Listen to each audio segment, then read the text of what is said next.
आप प्रवेश कर रहे हैं CNBC आवाज और इबेक्स कैश के शानदार स्टूडियो में।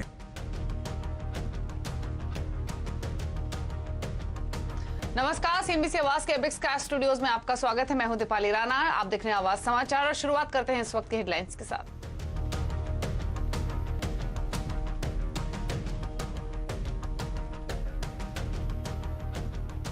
अब देश को मिलेगी गति और ताकत। पीएम ने किया 100 लाख करोड़ रुपए के नेशनल मास्टर प्लान गति शक्ति योजना का शुभारंभ। कहा, समय पर काम पूरा करना सरकार का संकल्प।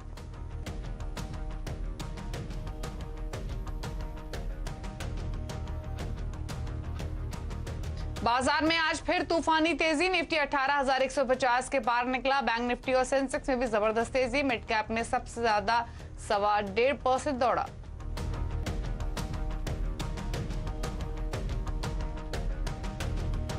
ग्रीन एनर्जी के लिए रिलायंस ने 4 दिनों में 4 बड़ी डील साइन की। जर्मनी की नेक्सवेफे में $4.5 करोड़ इन्वेस्ट करेगी Reliance. New energy solar Denmark की स्टेड्सडल के साथ हाइड्रोजन इलेक्ट्रोलाइजर के प्रोडक्शन के लिए भी करार।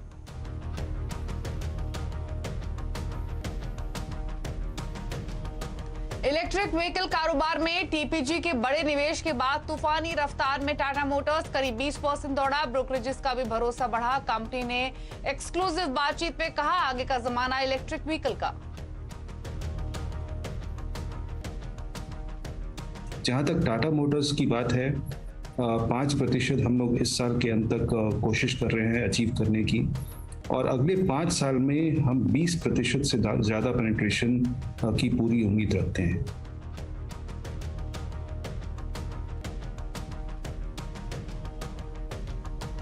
विप्रो ने पेश किया उम्मीद से बेहतर नतीजा। आय में 7.5% का उछाल। दबाव की आशंका के सामने मार्जिन फ्लैट। 2 से 4% ग्रोथ का दिया गाइडेंस।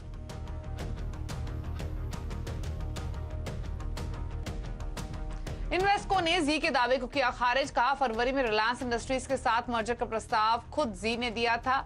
ईजीएम टालने के लिए कंपनी के प्रमोटर्स पर लगाई पैंतरेबाजी का आरोप।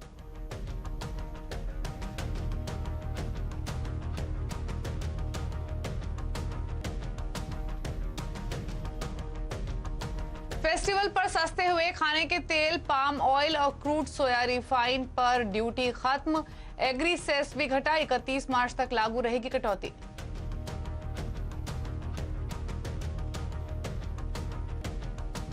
लखीमपुर मामले को लेकर सियासत गर्म। प्रियंका और राहुल ने राष्ट्रपति से मिलकर आरोपी मंत्री अजय मिश्रा को हटाने की मांग की।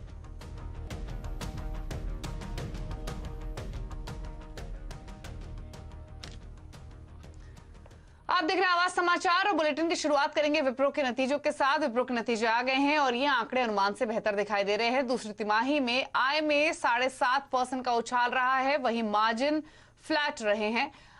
हालांकि कंपनी ने 2 से 4% ग्रोथ के लिए गाइडेंस दी है। डिटेल्स ले लेते हैं आशीष वर्मा से। आशीष, आपने नंबर क्रंचिंग की होगी, जो आंकड़े पेश किए हैं, जो गाइडेंस दी है, वो कैसे रीड की जाए?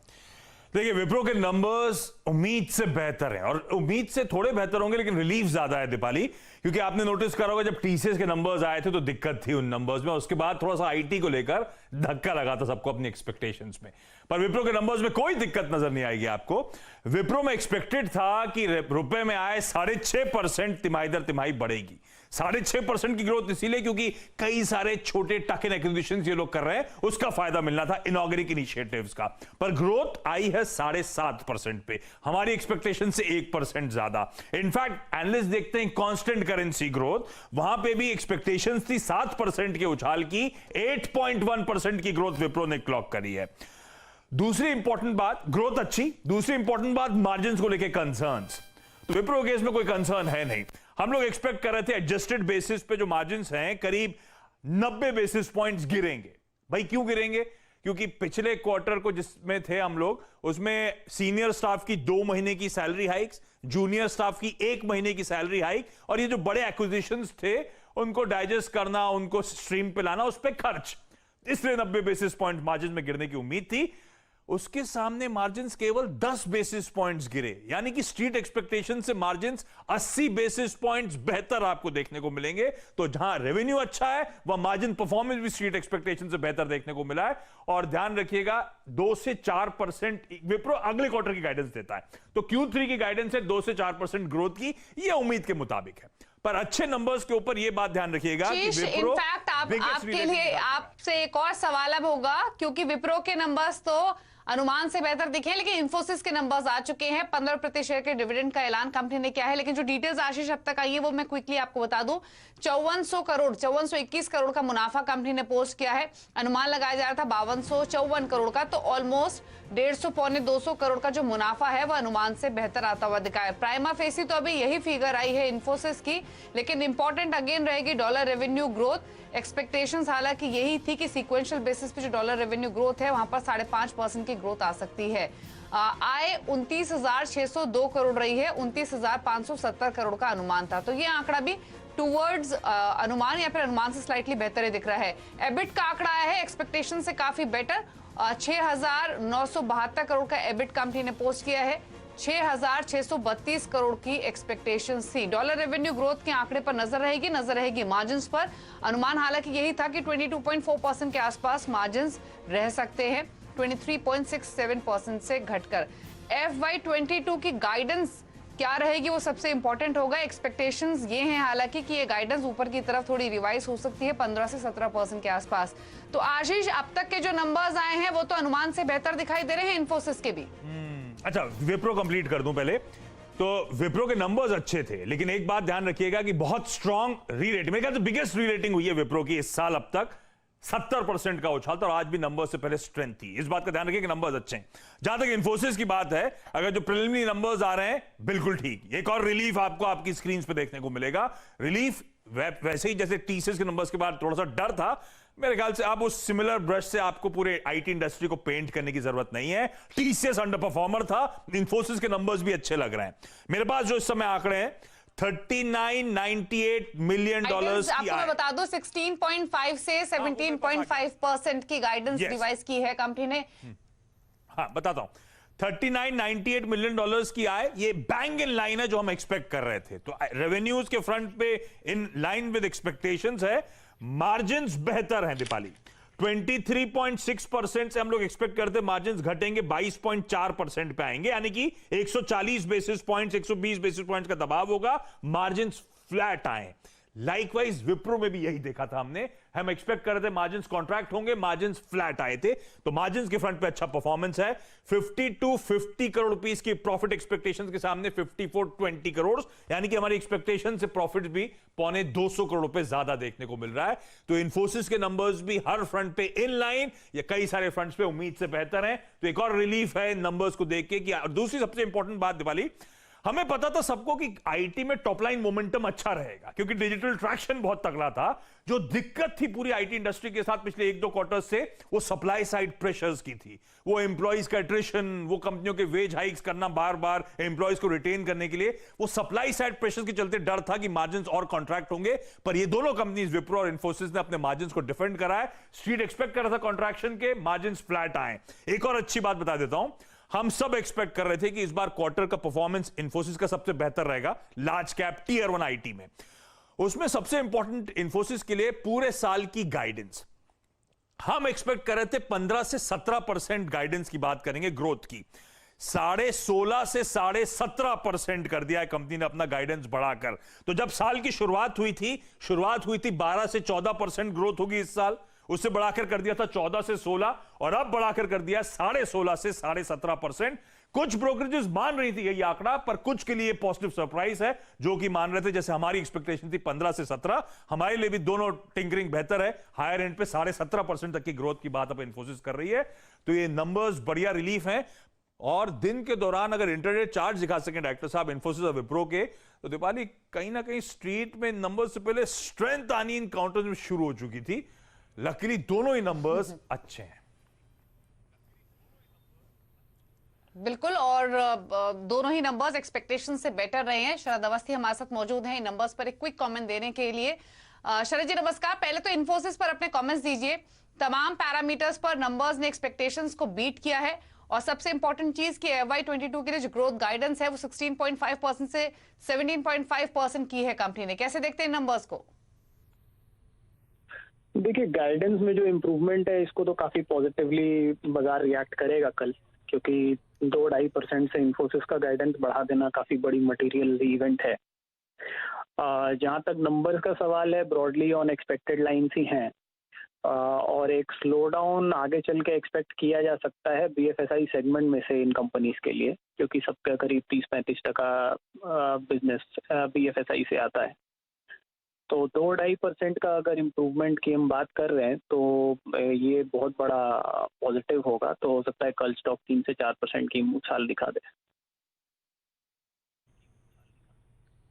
ठीक है, एक क्विक कमेंट शरद आपका इन्फोसिस पे, अब आपके टारगेट्स क्या हैं? बाय करने का सजेशन रहेगा या फिर नहीं? और दूसरा, विप्रो पर भी क्विक कमेंट पोस्ट अर्निंग्स।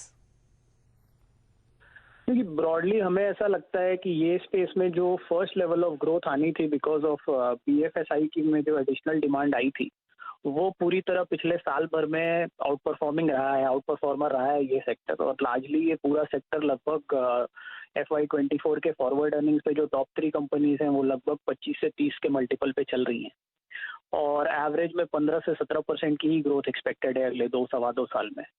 तो हमारे हिसाब से यहाँ से अपसाइड बहुत लिमिटेड दिखता है स्पेस में।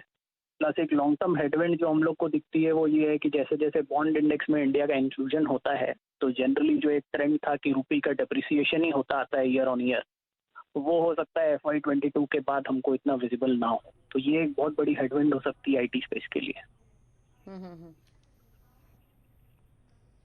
जी, चलिए शुक्रिया शरद इन नंबर्स पर क्विक व्यू अपना देने के लिए। तो दोनों ही स्टॉक्स पर कल रहेगा फोकस। हालांकि आज बाजार बंद होने से पहले आखिरी मिनटों में स्टॉक्स में एक शानदार मोमेंटम बनता हुआ दिखा भी था। कल ब्रोकर हाउसेस के व्यूज, उनके अपग्रेड्स, टारगेट्स रहेंगे फोकस में। रुक रहे एक ब्रेक के लिए, लौटेंगे तो कुछ और खबरें आपके लिए लेकर आएंगे। आप देखते रहिए आवाज समाचार।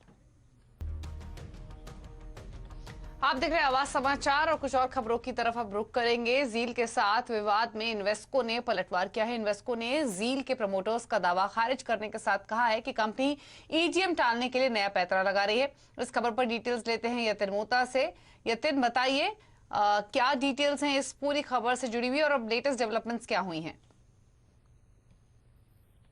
देखिए, जहां तक कि इन्वेस्को का सवाल है जी के ट्रांजैक्शंस को लेके और जी के रवैये को लेके, वो दोनों ही पार्टीज एक दूसरे के एलिगेशंस रिजेक्ट करती हुई दिखाई दे रही हैं। जहां तक कि इन्वेस्को का सवाल है, आज जो उन्होंने जी के जो 12 अक्टूबर के लेटर के बारे में डिस्कशन किया है और जो असर्शंस जी के प्रमोटर्स ने और बोर्ड ने किया है उनको रिजेक्ट किया है, क्योंकि इन्वेस्टको का कहना ये है कि जो करंट लीडरशिप है और जो बोर्ड है जी का, उन्होंने काफी खराब प्रदर्शन पिछले कई सालों तक दिखाया और उसको ठीक करने के लिए काफी सारी चीजें इन्वेस्टको ने की। जहां तक कि EGM का सवाल है, इन्वेस्टको का कहना यह है कि जी के प्रमोटर्स जानबूझ के EGM डिले करने पे आमादा हैं। वो तरीके के रास्ते ढूंढ रहे हैं ताकि EGM डिले हो।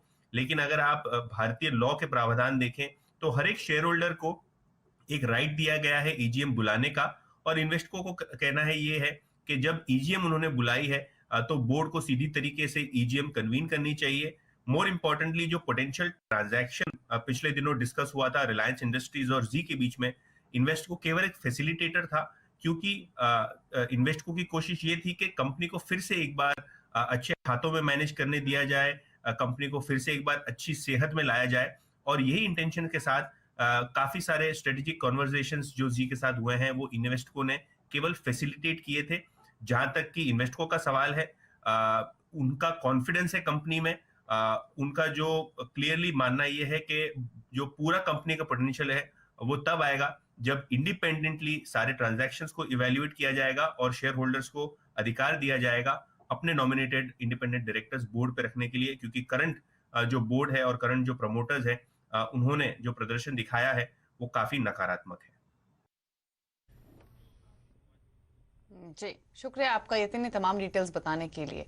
और ग्रीन एनर्जी को लेकर रिलायंस की खरीदारी लगातार जारी है। अब कंपनी के सब्सिडरी RNESL जर्मनी की नेक्स्ट वेव में स्ट्रेटेजिक निवेश करेगी। नेक्स्ट वेव हाई क्वालिटी के सोलर, फोटोवोल्टिक प्रोडक्ट बनाती है और $4.5 करोड़ का निवेश इसमें किया जाएगा, जिसमें पहले चरण में $2.9 करोड़ का निवेश होगा। अक्टूबर अंत तक नेक्स्टवेव ट्रांजैक्शन पूरा हो जाएगा।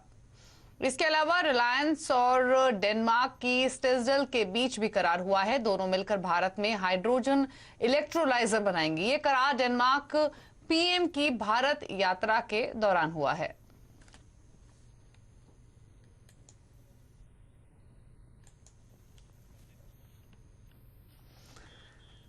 और प्रधानमंत्री मोदी ने आज 21वीं सदी के भारत के लिए मेगा प्लान का ऐलान किया है। उन्होंने आज केंद्र सरकार के कई मंत्रालयों के काम में तेजी लाने के लिए गति शक्ति योजना लॉन्च की है।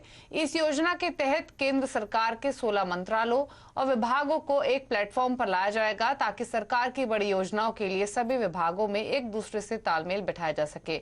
इस मौके पर पीएम मोदी ने पिछली सरकारों के कामकाज पर प्रहार करते हुए कहा कि पहले की सरकार का रवैया सब चलता है, लेकिन अब तय समय पर काम ही सरकार का संकल्प है। ये नेशनल मास्टर प्लान 21वीं सदी के भारत को गति शक्ति देगा। नेक्स्ट जनरेशन इंफ्रास्ट्रक्चर और मल्टी मॉडल कनेक्टिविटी को इस नेशनल प्लान से गति शक्ति मिलेगी। इंफ्रास्ट्रक्चर से जुड़ी सरकारी नीतियों में प्लानिंग से लेकर एग्जीक्यूशन तक को ये नेशनल प्लान गति शक्ति देगा। सरकार के प्रोजेक्ट्स तय समय सीमा के भीतर पूरे हों, इसके लिए ये गति शक्ति नेशनल प्लान सही जानकारी और सटीक मार्गदर्शन करेगा। और क्या सरकार की गति शक्ति योजना से इकोनॉमी को मिलेगी नई रफ्तार? आज आवाज अड्डा में इसी पर होगी चर्चा शाम 5:57 पर।